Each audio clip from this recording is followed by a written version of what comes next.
Hi everyone, welcome back to my channel Testing Many Bytes. I am your friend Amudan Saktivel, and from this video, I'm going to create a new playlist about unit testing. Right, unit testing is very important. If you have read about testing process or test permits, the importance of unit testing is written all over it. Right, so this playlist going to cover unit testing specifically for testers, but even if you are a developer you could learn a lot of things from here.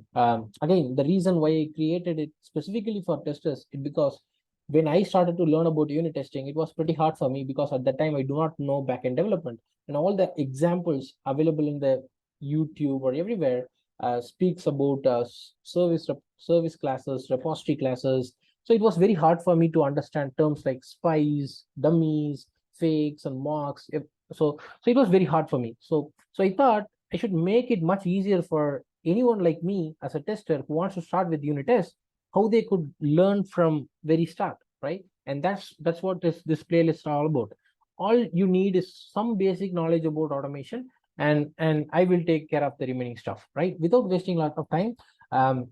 Maybe I give a quick introduction on what this playlist is going to be, what we are going to cover in this playlist, right? So yeah, we all might be aware of what is unit test. It's a good software testing practice where you could test individual units of code, right?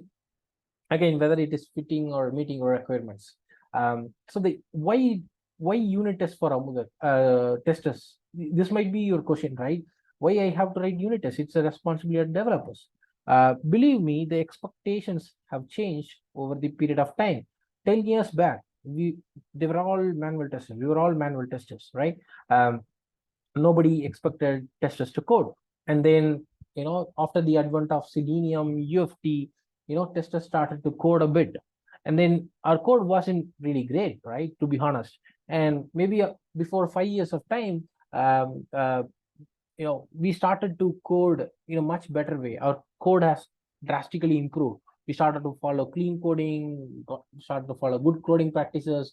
Everything have changed, and now people are expecting us also to contribute in unit testing or integration testing, because it is also part of testing, right? So that's the reason it is imperative for any testers who know coding to learn about unit testing, right? So I'm going to give a lot of example on how we could write unit tests in test automation frameworks, and this is going to be very simple and you could easily grasp these things, right? In this video we will see one of the example, but in the coming videos I'll show you more examples. Again, in the coming videos we'll also learn about what is spies, mocks, fakes, dummies, and stuff. All these things are pretty important, and I'll teach all of them, don't worry about it. And at the end of the day we will also learn about Mockito. It's a very good unit testing framework, a mocking framework that is available in Java, where you could write, with the help of it, you could mark your classes and stuff like that. So we will learn how to use Mockito in test automation frameworks, and also in development repository, how you could write and contribute to your unit test in your development code, right? So we will learn all of these things. We will go step by step. So even if you don't know anything, don't worry about it. I'm going to cover everything from the scratch. Again, if you're watching this video without subscribing to the channel, please consider subscribing, because I do spend a lot of efforts in making videos like this. Again, if you don't want to subscribe, you can at least like this video so it reach maximum people. Okay, let's not waste more time here. Let's go to the IntelliJ. Right, so this is a very simple project that I have added. This is a very simple Maven project that contains JUnit and then Selenide. Selenide is basically a wrapper of Selenium, so I want to give some good examples. So I took Selenium because everyone knows Selenium, right? So I took this, and then the assert J is for writing fluent assertions. Again, you could also use JUnit assertion, but I'm a big fan of assert J, so I'll use assert. So for example, let's take the first use case, right? So let's say in your applications, your developers have implemented a new attribute. For example, we call it as test ID attribute, right? They have added test ID attribute for all the elements just to make sure you could automate them easily, right? So that's very important.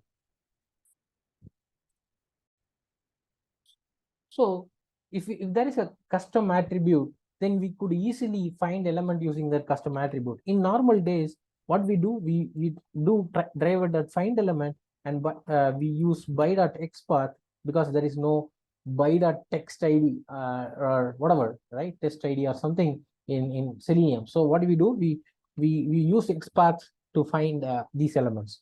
So what we do, we find, let's say there is a button tag, and then we want to, okay, let me zoom out a bit. So what I can do is driver.find element of button, and then you can say at the test ID equal to, let's say, submit.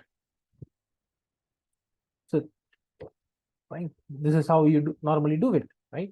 And then whatever you want to do, we will perform on top of it. Like, let's say I want to click this. So this is the common XPath that we normally write, right? So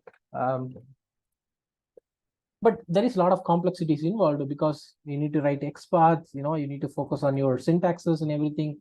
So, and also this is something that you're going to write for, you know, all the elements in your application. So let's say you are interacting with 200 elements, writing XPath for 200 might be very complicated. So what you can do is basically you could create a custom attribute, right? So for example, you can create something like custom by instead of normal by.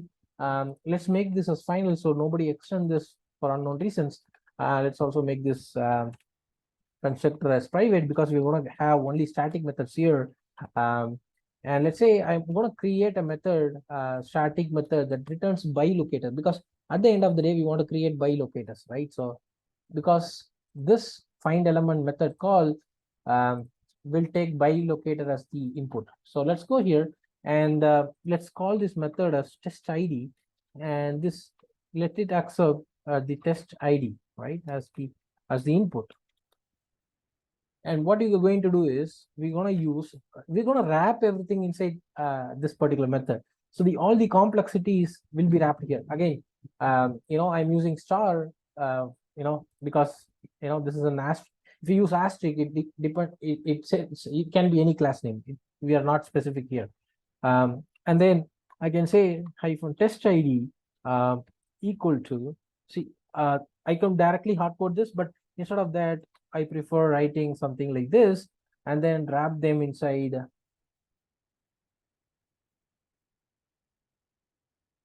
string dot format, right? So there's a method from Java where you could wrap these things and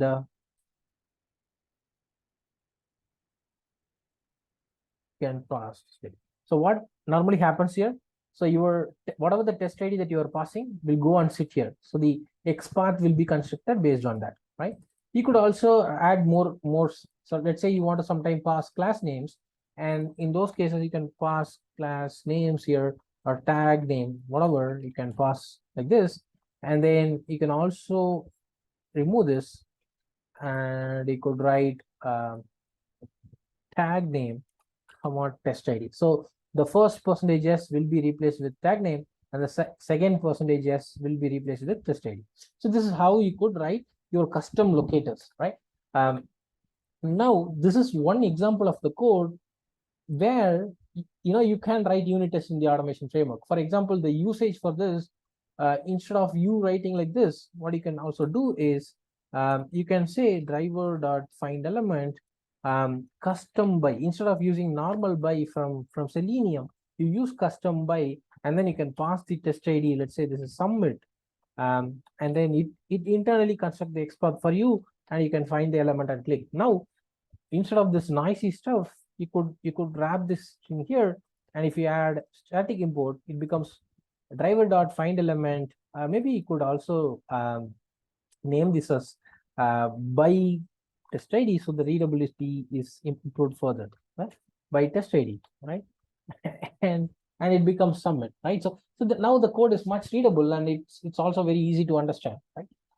Now this is not our motto. Our motto is to write unit tests, because anybody can go here and change some. So let's say somebody goes and changes like this, then this is not usable. People can merge it in test automation projects. Why we don't write unit tests is because if I do some mistake like this, my test will fail, and then I will spend some time debugging, and comes, oh, this is the reason. So I'll go ahead and remove it, and then there is nothing changed. Okay. So, but in development, it is not the case. If you make a mistake, you have to push a PR to production. So that's why unit tests are written religiously in development, but not in test automation. The impact is very less, but in my opinion, the impact is also more in test automation framework because we spend time debugging this failure. I don't want to do that, and that's the reason I'm going to write unit test for this class. So what you can do is you can basically do control and enter. I'm sure the password, the shortcut might be different for uh, others because I do use some custom shortcuts in IntelliJ. So I'm going to create a class called custom by test. Inside this package, you can also go and edit manually. So for which one you want to create test for? For now, I'm just going to create only for this. This is for explanation purpose. So it automatically creates a class for me, creates a method by test ID, at the rate test, everything is good. Now I can write unit test. Now, why you are writing unit test? So how we are going to write unit test? So there are few important rules that we need to remember while writing unit test. So one, we only need to test our implementation. Test our implement, not the complementation, it's an implementation. So here, what is our implementation? Our implementation is this method accepts string and returns byte. That is our first implementation, right? The second, so we can put this here.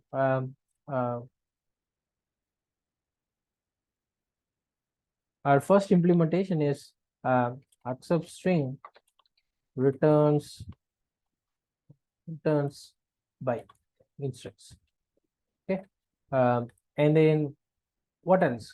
So string dot format, we don't have to validate it, but we may make a mistake. Let's say instead of putting percentages here, we could also put percentages here, right? So there is no problem with string dot format, but the usage of this might be problematic if you put it in wrong places. So we might have to test whether the to string that is coming out of this, whether the XPath that is getting generated out of this is correct. Okay, that's very important. So we want to validate the XPath that gets generated is correct. That gets generated is correct. Okay, because we might put percentages here, or we might hard code this. So there are a lot of stupid things I could do. So I want to write some unit tests, right? Again, my focus is not on testing this, right? By.xpath is coming from Selenium. Selenium people would have written unit tests for that. So I have to test only these things, and let's see how we could do this. Okay, let's go here to the custom by test class, and what I'm going to do is by, right? So let's call this method custom by test ID. So this is the method that I'm going to take. I'm going to pass submit to it. So what it will return? It will return me submit. Again, every test that we need to follow AAA pattern, right? Arrange, act, assert. Sometimes the arrange might not be there. You have to just do act and assert. So now this custom by dot is giving me this by locator. So I can name it as custom by just to for a good naming convention. So now I'm going to use assertion from, not from here, assertions assert that, right? And then I will pass the custom by. And what it should return me? This should be an instance of, right, by dot class. You can put by dot class, but specifically we are constructing XPath, right? So you can say by XPath dot class. Okay. So whether the output that comes by XPath dot class, output that is coming is of XPath, not the CSS. We could also generate CSS from using the test ID, but it's up to you. You can also tell this instead of by dot class. That is also enough. But yeah, it's up to you how you want to write this particular piece. And then you can also check whether it is not null. I'm sure it's gonna be not null. But again, you can add it just to be on the safer side, right? For some reasons, it can be null as well, right? So we don't want to do that. And let's say you can also do hash toString, but I do not know, Mudan, what is the toString for this? Okay, let's go and see. Hey, by.xpath, and then they are telling the toString. So they have written ByXpath is a class that extends this, and this is a toString. Okay, so let's copy this. Again, if you don't know what is the toString, we could also do something like this. Let's say you expect some toString like this, and you run the test.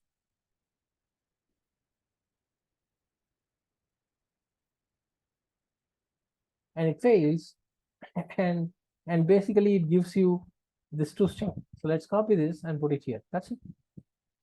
So if you notice, this is the XPath that we want to get out of this. Okay, all looks good, and let's go and try to run this test. Now the test got passed, but again, passing test is very dangerous. Let's also test for some failures. Let's go ahead and let's do some changes. So instead of this, let's say I forget to give one single quote, and if you go and I run the test, so it's clearly telling, hey, there should be something like this, but it has like this, right? So this is actually good. Let's go and do some more stuff. Like I change this to button, and then it obviously fails, right? So you could test all these things, and yeah, that's all about it. I think we tested this instead of ByXpath, and then you can also return is as ByXpath, right? You can also do this, but it says you have to use new locators here. So for simplicity reasons, you can simply use by here. Okay, now that is good, and let's see. So how we tested this? So these are the two things that we note down. We have to test. So accept strings and return by instance. You notice accept string is actually tested here. Okay, why this is, accept string is tested. Let's say this is one is tested implicitly. See, we are not explicitly testing this, but implicitly we are testing this. Again, same way, the two is also getting implicitly tested here. So if let's say you're giving, if it is giving string back, then this won't work. Or if you don't, these two things are compilation errors. Like if you pass as integer, it's gonna throw you compilation errors, right? So if you're writing some other class name here instead of by, it's gonna give you compilation errors. So these are all two things that are tested implicitly. What we importantly want to test is this toString, whether the XPath is getting constructed correctly, and by no means it is null. And if this is an additional check that we want to do, because if this is matching, this will also match. But anyways, just to make sure that our test is very clean and show our intention, we can actually put this in here. So now we have written a unit test. You could run this on every PR, and only if this passes, you could allow the merge into your main branch, right? So without understanding anything about mocking, stubs, spies, and everything, all we have done is we tested a pure function here. The function is very simple. It doesn't involve, actually it involves a third-party library called by.xpath. So, but yeah, this may not be a true function or pure function, but we tested it without actually testing driver and all those stuff. So yeah, let's go here and look at the code once again. Custom by test ID, everything looks good, and we have written our first test. I hope this video is useful. We will go into much complex topics in the coming days, but I'm sure those going to be very interesting and easy like this. If you guys like these kind of videos, please show your support by hitting on this like button or the subscribe button, right? I spend a lot of time making these videos. I could have spent this time for anything else, or make more money out of it. But yeah, just to make sure this reaches more people, at least consider liking this video. I'll see you guys in another great video. Until then, tata, bye bye from home. Bye.